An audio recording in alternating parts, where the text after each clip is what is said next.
I really wanted to talk about this public idea of support for international institutions here.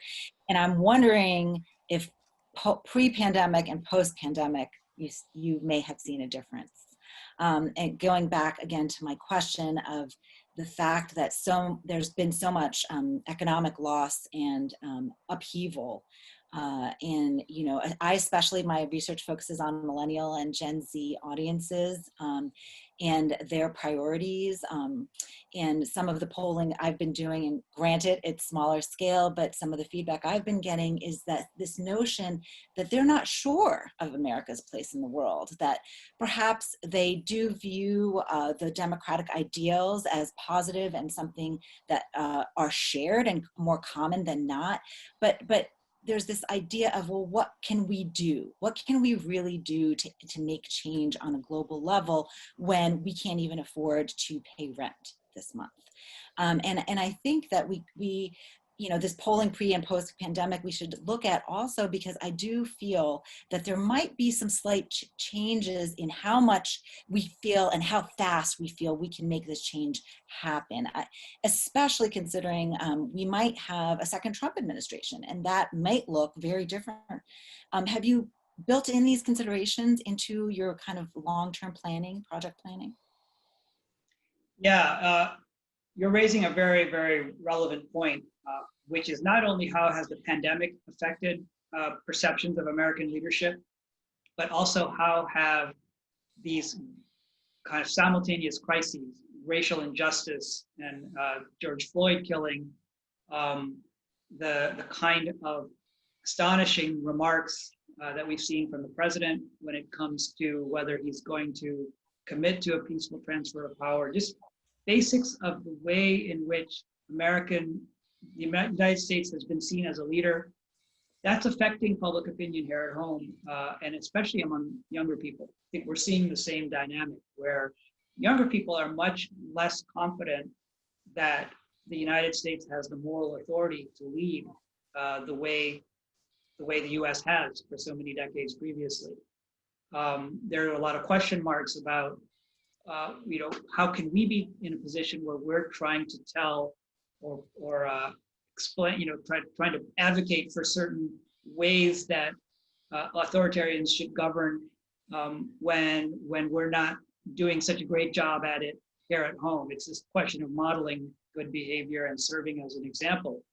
And that I think it's critical. It's really, we're just at the beginnings of, you know, now I think seeing how that will impact, you know, the way forward. In some ways, it comes, you know, come down to what happens in the election next month. But it's certainly raising a lot of question marks about how can America lead if it's not able to provide a kind of example for leadership here at home. Connecting the foundations of democracy or connecting the foundation of those values at home with how we lead abroad is something that's gotten a lot more attention lately as a result of what we're seeing take place over the past 6 months. And that's really, it's a critical conversation to have. I guess my own view is that there is always going to be, this isn't the first time we faced tensions like this.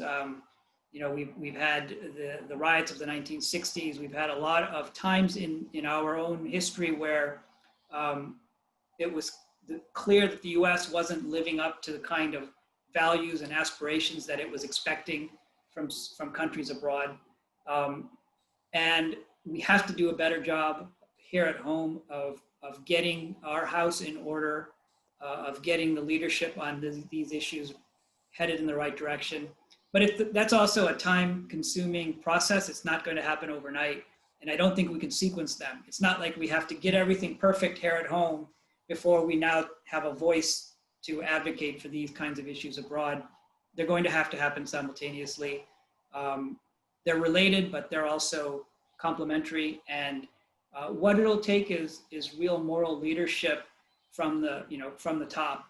And so the rhetoric that comes out of our national leaders, starting with the president, matters a great deal, even if the actions aren't yet matched on the ground. So if you have a leader who is taking these concerns seriously and making it clear that the aspiration is to ensure that we're living up to our values at home. That will go a long way to giving us credibility to then advocate for those same kind of values and norms overseas.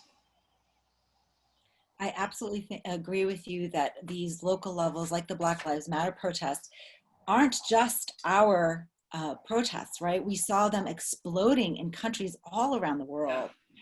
You know, I was looking at a Black Lives Matter protest map globally, and there was something over 4,000 protests around the world linked to this. So that we're finding that, I guess, and how does that affect sort of what you're talking about with national leaders, that internal issues, domestic issues are really becoming part of foreign policy. Yeah, you know, it's pretty remarkable. I mean, I think, you know, what it goes to show, which struck me at the time, was how much people around the world are paying attention to what's happening here at home, here in the United States. And why is that? I mean, partly it's just the ubiquity of the media, which, you know, it tends to give a lot of attention to things that are happening over here in the US. But partly it's driven by the notion that what happens in the United States matters, because the US has always been seen as a bedrock for standing for certain kinds of ideals, a certain kind of system of governance that is not perfect by any means, but is one that could impact the way their own governments and their own people see these issues. People, you know, especially in some of our allies, you know, I think they want to see, they feel connected with the kinds of issues and concerns that are taking place here and that are affecting some of their own lives overseas. It's no longer just national, you know, it's not contained within national boundaries. Black Lives Matter is a great example of that. We saw the same thing with the National Women's March that took place you know, a few days after the Trump election or inauguration, where all around the world there were people standing up and taking to the streets because, you know, it was a way of expressing solidarity. It was a way of expressing concerns for some of the same issues. And I think that feeds right into what we're trying to capitalize on here in this project, which is all around the world there is this yearning for the same kind of same set of values, norms, and principles around which to organize and engage our own societies and to engage with each other.